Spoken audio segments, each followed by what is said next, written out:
It's no secret to anyone aware of my history with the Yu-Gi-Oh! Trading card game that the archetypes I invest my time into are those which lack the typical trappings of a top-tier strategy. They tend to have inherent design flaws that I spend more time looking past while I remain more invested in the deck's flavor or themes or unique gameplay. After many years of playing these lower-powered and underexplored decks, I want to take a look back at these archetypes and discuss what could have been different. I want to point out where the design went wrong and repair the foundation, isolate what the flaws in these overbalanced decks are, and redesign them from the ground up, speculating on what these decks could have looked like with some more fine-tuning, rather than dream about a whole new piece of legacy support. I'll be patching them, basically. My goal is not to make my favorite bad decks tier 0 or remove their identity and make them something they're not. Also, I want to be clear that I am working off the benefit of hindsight. I'm not a card designer. The critic's advantage is we know that these cards are bad based off of their lifespan, containing no or very little competitive success. I can only imagine the Sisyphean nightmare that it is to release a new archetype into a landscape of 10,000 or so cards and not accidentally forge a format warping nuclear bomb. This series is simply looking at why these cards struggled in their competitive landscape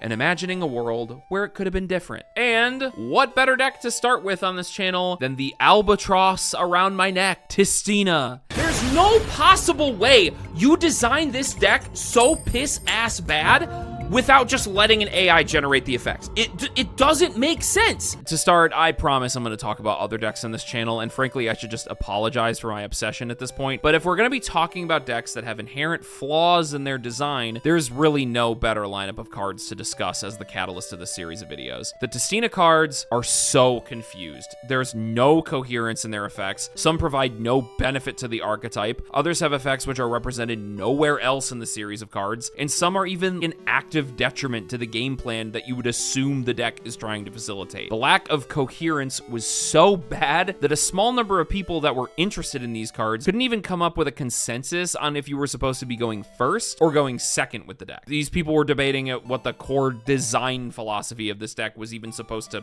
be. Putting that aside, it's clear we're going to need to do a lot of red penning on these cards if we're really going to fix them. With all that preamble out of the way, let's get into the patch notes. Let's go ahead and start by looking at Tistina's first wave. Demigod of the Tistina is a light level 10 aqua monster with 2,000 attack and 0 defense, which reads: if you control a Tistina card, you can special summon this card from your hand, then you can add 1 Tistina spell trap from your deck to your hand. During your opponent's turn, if you control Crystal God Tistina, quick effect, you can change as many monsters your opponent controls as possible to face down defense position, then you can send all face-up cards your opponent controls to the graveyard. You can only use each effect of Demigod of the Tistina once per turn. This is a really strong start. A level 10 that summons itself and searches for a spell trap of its archetype as long as you control one of the archetypal cards on field, all while not applying any restrictions, is great. Since the search and summon all activate in the hand, while it is susceptible to Ash, it makes up for it by not being hit by cards like Imperm or Veiler or Mourner. But even outside of the summon and search, it has a disruption effect, which is very powerful if you do get to set it up. Daruma Karma Cannon, nothing to sneeze at. And this effect has the added benefit of sending face-up cards, not just face-up monsters, so spell traps are susceptible to this card's interruption effect as well. Before I discuss any changes to this card, we should look at the monster mentioned in Demigod's text, Crystal God Tistina. Level 10 light aqua with 2,000 attack and 3,000 defense that reads: during your main phase, you can change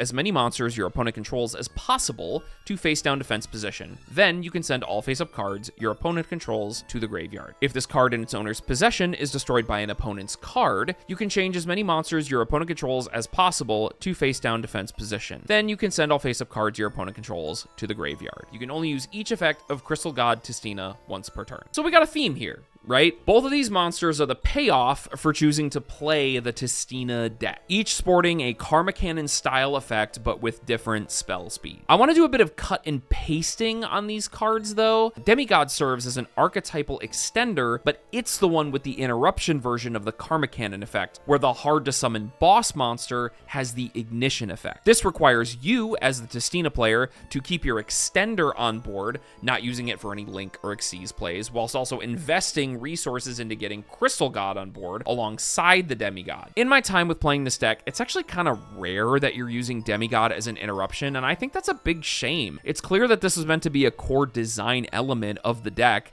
but with the way that the text is now, you're barely able to make that interruption live. So let's move the quick effect text off of Demigod and onto Crystal God. This means that Crystal God being on board by itself is now an interruption. Demigod now has the ignition effect to Karma Cannon if the Crystal God has already been summoned. This change smooths out this issue, as you're not giving up an interruption by using Demigod as an extender for like a Link or a Varudris or something like that. And the Crystal God on its own can still be the interruption once you do the hard work of getting it on board. Next up, we got Sentinel of the Tistina. Sentinel's a level 3 Wind Aqua with 1200 attack and 1400 defense that says, if this card is in your hand or graveyard and you control a light Tistina monster, you can special summon this card. You can target one Tistina monster or one face down card you control, destroy it, then add one Tistina card from your deck to your hand. You can only use each effect of Sentinel of the Tistina once per turn. So this is another promising card. A searcher for any Tistina card seems like a pretty reliable starter. Heck, it can even search another copy of itself. That's pretty cool. Furthermore, it has an extension effect that if you control one of the various boss monsters of the strategy, you can summon it. Nice. Now, if you'll notice by my tone, there's kind of an upcoming shift in opinion here. See, Sentinel is the poster child for the clunkiness and bizarre design of the Tistina cards. You would probably assume that there's another Tistina card that provides some type of effect when it's destroyed by a card effect. I will now present to you the Tistina card that I am alluding to. There isn't one. Sentinel must destroy a card in order to search, yet there is not a single card in the Tistina archetype that provides a beneficial effect when destroyed by one of your own cards. This is maddening to me. If you were to normal summon Sentinel, use its effect to pop itself in search, there is not a single card that you could add that would allow you to continue playing. You couldn't add Demigod. The Face Up Tistina card just left the board because it destroyed itself. You couldn't add the field spell because, at the time, sending a Tistina name didn't accomplish anything here. Theoretically, you could add Breath, but this only works as a proper extension tool if you have another normal summonable Tistina name to be able to normal summon and set with Breath. And even if you did do that, You've now used both of your normal summons afforded to you by the archetype, so you wouldn't be able to tribute summon the Crystal God to have it on board with the Demigod, which is the deck's main interruption that it was designed around. Now, even with all this stated, the fact that Sentinel destroys cards to search is a unique bit of design. Popping set cards allows for way too many cute synergies, and anybody that knows me when deck building knows that I love cute synergies. I will, however, change the effect text from popping a Face Up Tistina monster to a Face Up Tistina card for reasons we'll get to later. Even with all the complaints that I made about Sentinel, this is still a card that has an effect to advance the deck's game plan. The rest of the lineup of main deck monsters is so underwhelming and frustrating that I cannot believe that these cards were introduced in Duelist Nexus. Sharvara was released in Duelist Nexus. Pearly Noir and Emergency was in Duelist Nexus. Anyway, let's move on to Hound of the Tistina, a level 4 Earth Aqua, 1800 attack, 700 defense, which reads, if this card is in your hand or graveyard and you control a light Tistina monster, you can special summon this card. You can only use this effect of Hound of the Tistina once per turn. Tistina monsters you control can attack directly while your opponent controls a face down defense position monster. Like, genuinely, what am I supposed to say about this, right? It's a direct attacking effect printed on a card in the same set as Mirror Sword Knight. I get the theme here. Hound is supposed to be the aggressor, the attack dog of the Tistina, right? And the direct attacking effect isn't necessarily bad in the context of how the deck plays out. Also, it being a second extender allows it to be a viable send off the field spell, so it can summon itself to be another tribute material for Crystal God. But, like, come on. There wasn't even a way for this deck to amass 8,000 damage with Tistina monsters attacking directly at the time of this card's release. Frankly, this card just needs to have an additional effect added to it. So let's add the effect to add back a Tistina card from Graveyard on summon, seeing as how Graveyard Recursion is something actually really lacking within this archetype. This would also give it some synergy with the field spell. Like, if you open Hound plus the field spell, you could send something like Demigod, then normal Hound, which would allow you to add back the Demigod to continue extending. You would even be able to get back Tistina spell traps, which still, at time of writing, even with all this deck's waves of support, it still doesn't have the ability to do that. That's it. for the monsters in the first wave of the archetype. 2 bricky engine requirements, and 2 cards that cannot start combos on their own. Disastrous. We do have some spell traps to talk about at least, so let's just get these out of the way. We should start with the field spell, because that's going to contextualize part of this deck's identity crisis. Divine Domain Tistina reads, during your main phase, you can send one Tistina monster from your deck to your graveyard. Then if your opponent controls 3 or more face-up cards, you can special summon one Crystal God Tistina from your hand or deck. You can only use this effect of Divine Domain Tistina once per turn. If this card in your field zone is destroyed by your opponent's card effect, you can special summon one Tistina monster from your deck or graveyard. I hope after reading this card, you'll start to understand where people were getting a sense of promise from this archetype. A field spell that Foolish Burials a monster as an ignition effect once per turn is not something to ignore. And this field spell doesn't even have like a cost to do that. Other decks would kill to have a card like this in their lineup, let alone a Foolish Burial that has the opportunity to summon like a big boss monster from the deck and disincentivizes your opponent from destroying it. But alas, a Foolish Burial is only as good as the monsters you can send with it. And the only justification here was sending something like Sentinel or Hound if you already had access to Demigod. Because this field spell is the only enabler for cheating out the Crystal God, some people made the assessment that this deck was meant to be a blind second strategy, allowing your opponent to set up a board, which you would then use the field spell to summon Crystal God into and immediately threaten that Karma Cannon effect. I'm not sure if this is a wrong way to view the deck, but if we were to evaluate it as such, then it's just terrible, right? Your opponent needing 3 or more face-up cards in order to special summon Crystal God is certainly not a guarantee, and it incentivizes you as a player to let your opponent play as much as possible, which means you need to shy away from hand traps since you want your opponent to be setting up a board. Therefore, your hope is to draw the correct combination of board breakers and engine, since you need your opponents to play, but since we're getting full comboed every game, and the engine isn't strong enough to deal with established threats on its own, we shoehorn ourselves into needing that specific board breaker style non-engine that can't remove something from the board like a Regeki would. It has to be like Droplet or something. And as stated multiple times before, the deck can't OTK. It's like a disaster, like a train wreck. I'm serious. With my host of complaints about this card, this is the one I'm going to avoid patching a lot, as the newest piece of Tistina support in Duelist Advance resolves almost all my issues with the field spell. The one change I want to make to Divine Domain Tistina, instead of just summoning Crystal God from hand or deck, I want it to be able to summon from the graveyard as well. I criticize people for evaluating this deck as a blind second deck, at least a little bit, but I really can't blame them. This card summons a level 10 that has an ignition effect Karma Cannon, and that monster also does the Karma Cannon anyway when it's destroyed. Like, that is a good board breaker, but the fact that the Crystal God can just make its way to the graveyard and then the field spell's just never able to get it out again makes it so much worse than it needs to be. Now I'm going to do a quick deviation from the timeline here because I've brought up a Miasma Dragon Tistina like 2 or 3 times at this point. It is the newest one, so I'm certainly going away from chronological order here, but I want to talk about it. Miasma Dragon Tistina. It's a level 10 Dark Aqua with 2000 attack and 0 defense, and reads, if this card is normal or special summoned, you can add one Tistina monster from your deck to your hand, except Miasma Dragon Tistina. Also, for the rest of this turn,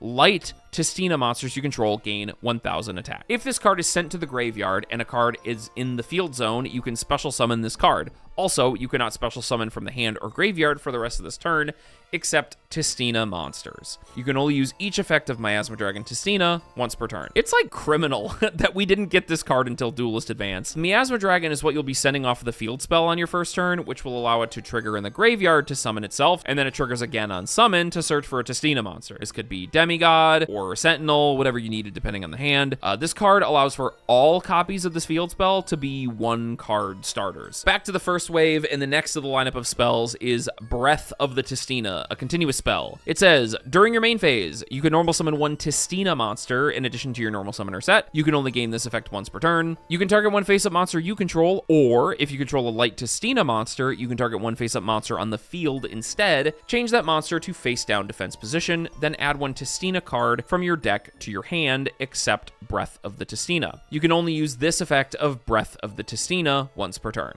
Okay. So I can see the vision here. A design trend that I like to see in archetypes is cards which are good going first, but better going second. Cards like Incredible Ecclesia the Virtuous or Battle and Boxer Promoter are great play starters for their archetypes, but are even more threatening when you're playing into an established board because they can special summon themselves. Now, you would think Breath falls within this category of cards. However, Breath has the same unfortunate design flaw of the rest of the archetype up to this point because it doesn't do anything by itself. Breath is a consistency tool that requires you to put a monster on board for its search, sets the monster you summon so you can't use it as link material after that resolves, needs to set its target in order to resolve properly, and you don't want to play multiple copies of it, as seeing more than one throughout a game provides you with no active benefit since its on-field effects are hard once per turns. So, total rework needed. This card is actually, like, awful. Let's change the effect to the following. During your main phase, you can normal summon one Tistina monster in addition to your normal summon or set. I still like this effect. It means we have extra tributes afforded to us to be able to get the Crystal God on board, so fine. Once per turn, if you control a light Tistina monster, you can target a monster on the field, change it to face down defense position. When this card is activated, you can add one level 4 or lower Tistina monster from your deck to your hand. You can only activate one Breath of the Tistina per turn. So, this rework retains some of the original ideas on this card while allowing it to serve as an actual consistency tool. This also allows multiple copies of Breath on board to each individually activate their effects to set over the period of a game as you activate more copies of them, giving the deck a growing threat the longer the game goes on, which is kind of the point of the archetype. It's like the crystal is oncoming, you know? So I think it works really well. The last card in the first wave of Tistina support was a continuous trap, and I genuinely believe this is like tied for the worst card in the archetype. Signs of the Tistina reads, activate this card by targeting one face-up monster on the field, special summon this card as an effect monster, Aqua, Light, level 10, attack 0, defense 0, with the following effect. This card is also still a trap. During your opponent's turn, when that target leaves the field, destroy this card. During your opponent's turn, when this card leaves the field, destroy that target. I think the idea here was to have extra ways to get light Tistinas on board so that you could follow up by summoning your Sentinel and Hound out of the graveyard, but you can't even just summon it as a trap monster. It has to target something on board in order to summon itself. So what does it do? Block an opponent's attack? Seriously? Is that what they wanted you to do with this card? Let's just scrap this thing and start over. Let's just change this to special summon this card as an effect monster, Aqua, Light, level 10, attack 0, defense 0, with the following effect. This card is also still a trap. During your opponent's turn, quick effect, immediately after this effect resolves, Xyz summon one Tistina monsters using monsters you control as a material, including this card. Xyz summon monster using this card as a material gains this effect. Once per turn, quick effect, target one monster your opponent controls, change it to face down defense position. This allows the card to actually do something as an interruption in theme while keeping the flavor of being an extra body on board for follow-up. And yes, this does have an effect to Xyz summon a Tistina monster. One of the cards that they got in their waves of support was a rank 10 Xyz monster, which I will explain soon. And that was it for the first wave. A mess of confused card effects, but the bones of a potentially decent strategy if some of the positive attributes of these cards were expanded upon. But there's no need to belabor this point. We all know what's coming.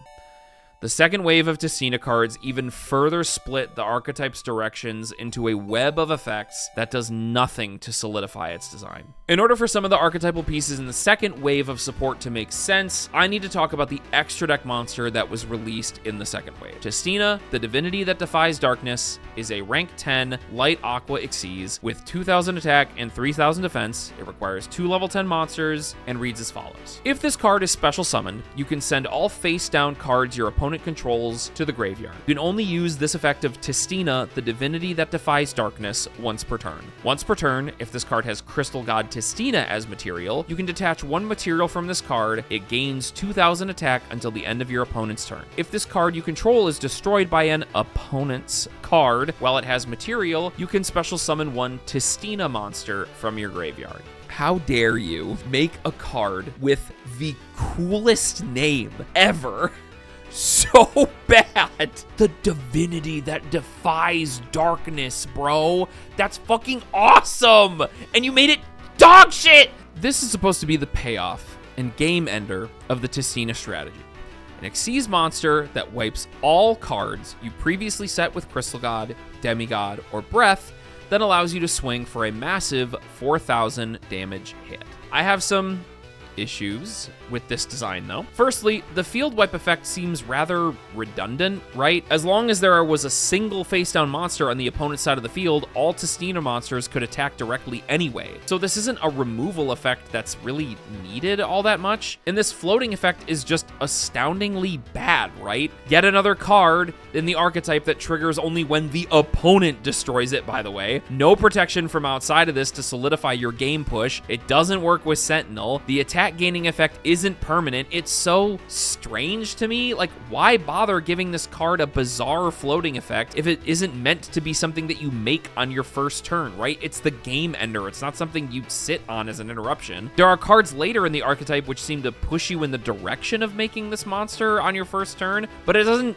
do anything to justify it being on board to do some sort of protect the castle game plan. Also, this card isn't a castle. It doesn't protect itself. Also, the board wiping effect lends itself to more moments of frustration when trying to push for game. Sure, this card wipes all of the opponent's face down back row as well, but you aren't able to be selective about what cards get sent via this card's effect. This frequently puts you in a situation where you're actively sending something that is a detriment to do. Like, you don't want to get rid of it on board.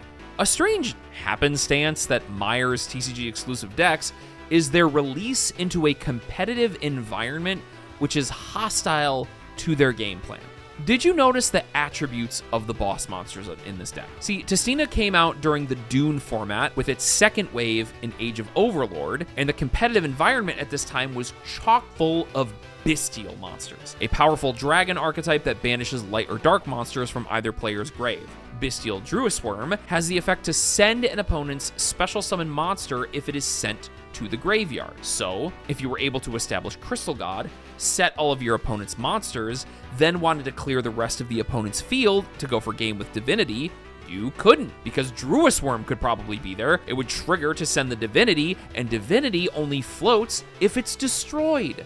I should also point out that Divinity was released in the same set as SP Little Knight. So every single deck in the game now had access to non-destruction removal. In all my time playing this deck, online on stream, at various tournaments in paper, Master Duel when it was released, I've resolved Divinity's effect to float twice. This is not an exaggeration. It's red pen time.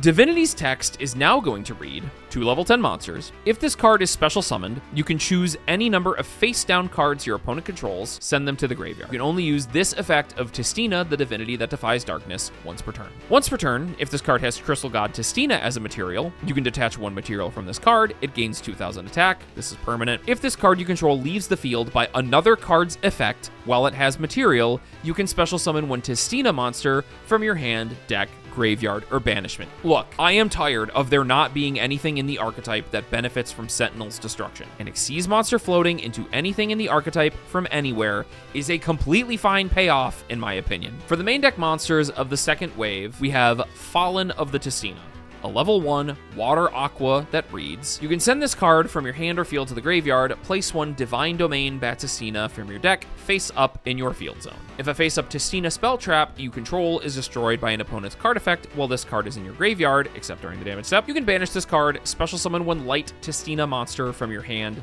deck, or graveyard. You can only use each effect of Fallen of the Tistina once per turn.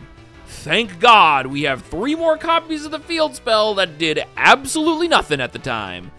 This card is fine, I guess, but it further frustrates me that it's another example of a card that gets a beneficial effect after your opponent destroys a Tistina spell trap. The deck already relies on specific boards from your opponent. Why further lean into this by benefiting from your opponent's destruction as well? Let's just change it to, if a Tistina spell trap you control is destroyed while this card is in your graveyard. This would allow Sentinel's destruction to be a meaningful in-archetype extender if paired with Fallen to place the field spell. This is another situation of I can see what they were going for. The face-up Tistina spell traps were meant to be an overwhelming crystal domain. The field spell sending something every turn, breath setting something every turn, keeping the opponents in this cavern of ice and effects that should be threatening and demand removal. But now Fallen is in the graveyard, which punishes the opponent for removing them, but it has no reliable way of being represented in an actual game of Yu-Gi-Oh! Next is Returned of the Tistina, a level 2 Fire Aqua. If this card is in your hand, you can target 1 Tistina monster you control, except Returned of the Tistina, special summon this card card, and if you do, its level becomes that targeted monster's level. If this card is in your graveyard, you can target one Aqua Xyz monster you control,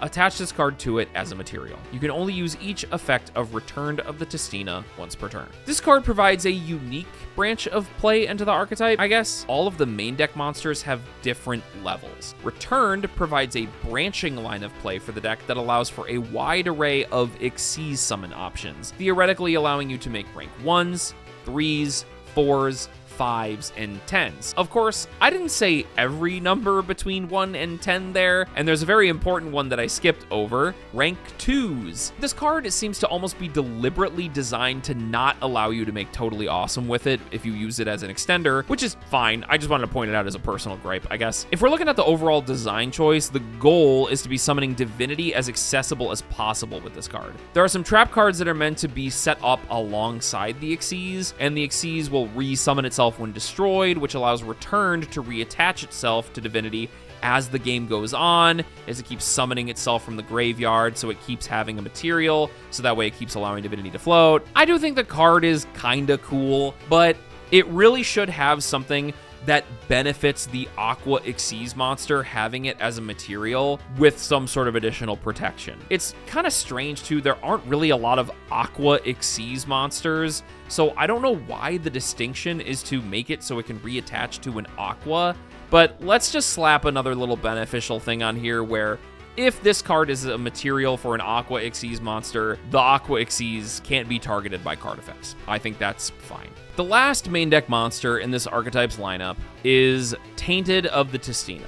And if there was any other card in contention for worst Tistina card, it would be this one. Tainted of the Tistina is a level 5 Dark Aqua with 2000 attack and 0 defense, which reads, you can tribute summon this card face up by tributing one face down monster your opponent controls. This card's level becomes 10 if it was normal summoned or set. If this card is sent to the graveyard, except from the field, you can target one Tistina monster you control. This turn, it can make a second attack during each battle phase, and you can only attack with one monster. This card got a QCR print.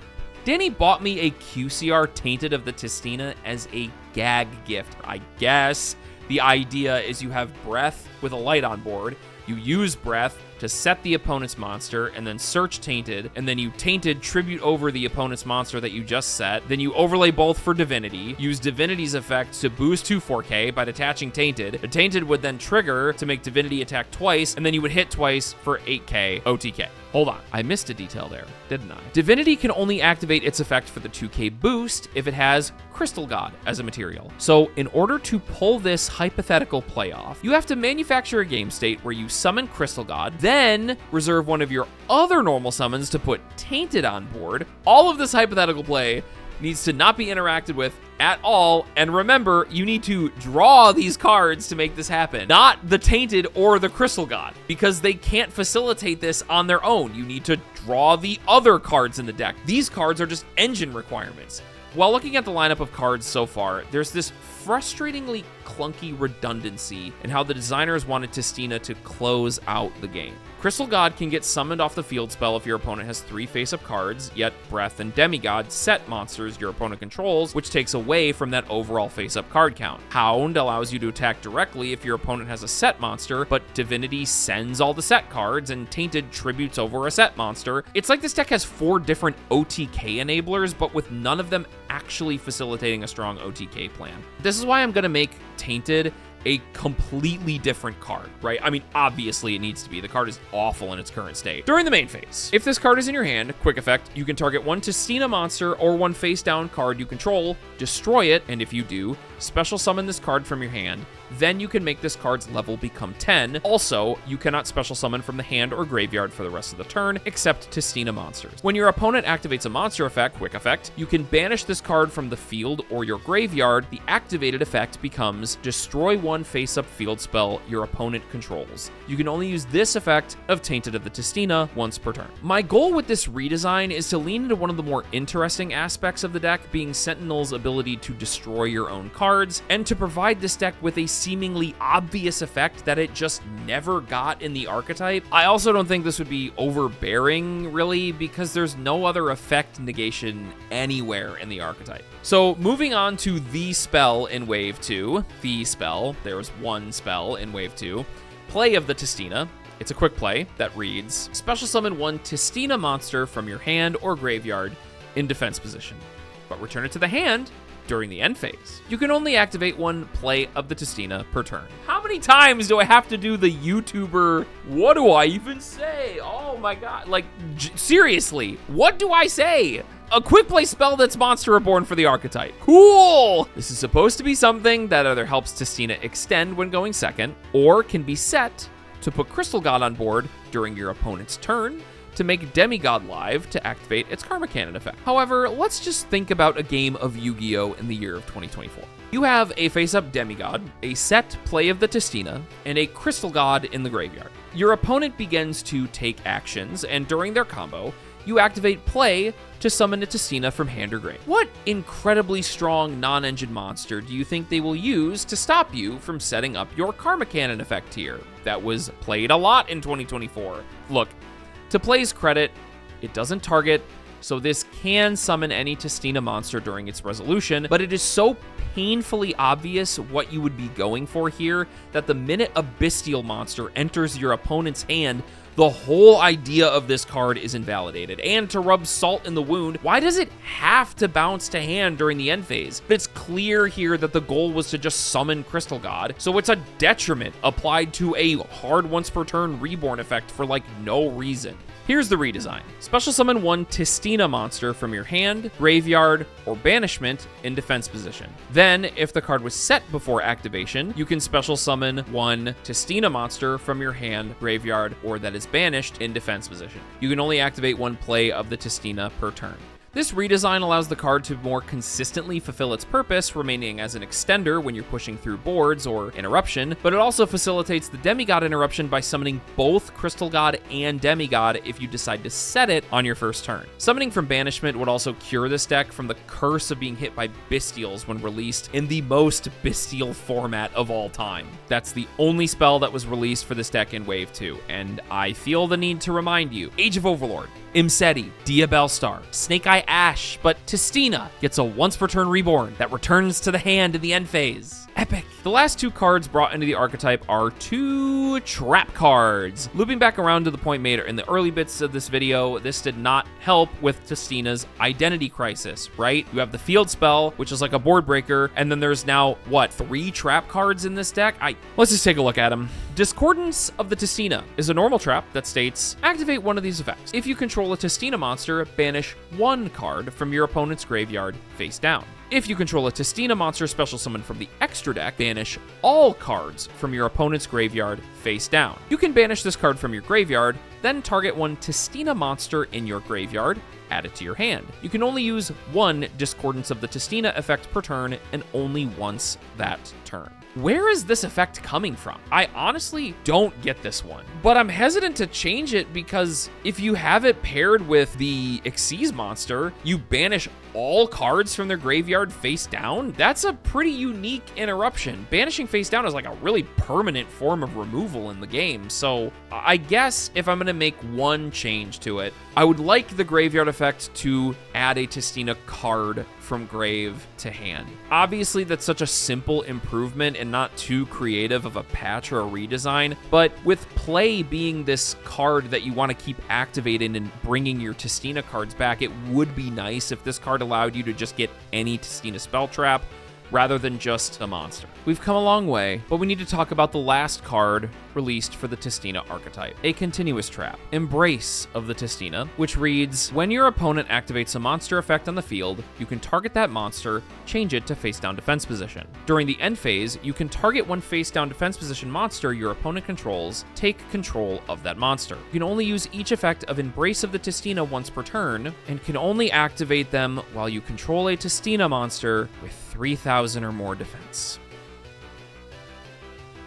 This deck has 3 trap cards in it. The only cards that meet the activation requirement for Embrace are Crystal God and Divinity. So you're expected to play this card in a going first Tistina strategy which turbos out either the Xyz or Crystal God on your first turn, but you also need to reserve one of your searches for this, because there's no way you're playing more than one of this. Like, how would you ever set this card up? I'm trying to manufacture a world in which this card ever activates its effect. I have no idea.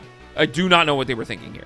I just have to change this card completely. When your opponent activates a monster effect, you can change one monster your opponent controls to face down defense position, and if you do, negate that activated effect. During the end phase, you can target one face down defense position monster your opponent controls, take control of that monster. You can only use each effect of Embrace of the Tistina once per turn, and you can only activate them while you control a light Tistina monster. This makes it where it can chain to any monster effect and book any of those monsters, and provides the archetype some monster effect negation, which, again, nowhere else in the archetype, even after all the redesigns we've made. There's the replacement effect we gave to Tainted, but this is still unique within the archetype. I kind of like the face down defense position snatch stealing sort of thing. That's unique, right? So that's that. All of my redesigns for how Tistina could have looked if there was some more care and not so much fear in the balance of these cards. That's a point that I really want to lean into with this series as I look at these archetypes that didn't see a lot of success in the modern metagame and discuss some of the things like the overbalancing of the cards. A lot of the archetypes I love have those sort of really restrictive effects or very overbearing activation conditions that I just don't think that the archetype really needed, and that's a shame. Tistina is an archetype with beautiful art. I think Embrace is a gorgeous card. I think Tistina, the divinity that defies darkness, is again, a cool as hell name. It's a beautiful card. The summoning animation of divinity is crazy. The archetype really had a lot of love and theming put into it, but it strays from that theming in such bizarre, strange ways. The good news is that Genesis format now exists, and I have been playing a Tistina deck in that format to pretty good success. I've played it on stream, where I actually did resolve the floating effect of divinity a couple more times. I thought about it after I wrote the script, and that number I said earlier was actually not true if I included the Genesis format games. Yeah, I'm happy an environment exists now where these lower powered and overbalanced decks can see some more play. Hopefully I was able to keep the flavor of this deck alive whilst just removing some of those frustrating things from the archetype and allowing some of the tools to be more activatable within the deck. As we go on with this series, I'm actually going to involve you, the community, in my Discord to suggest edits to the archetypal cards, and I will shout you out. If I like some things about it, maybe I'll modify it a little bit if I think the design is a little too crazy, but either way, I'll still shout you out because this is a really cool thought experiment. I like looking at cards from an objective view, seeing why they didn't do so well in their competitive history, and then talking about it. Talking about card design is something that I have loved in my time with this game. The next one we're going to do is probably going to be something like Flame Swordsman. I'm going to start with some of my faves, and maybe I'll engage with the community more and start a Patreon where people can vote on which deck I do next. So if that's something you're interested in, sound off in the comments. And if you want to get involved in helping talk about how these archetypes could have been improved and patch them with me, join my Discord. It'll be in the description. So thanks everybody. I look forward to doing the next one of these for you. Peace out.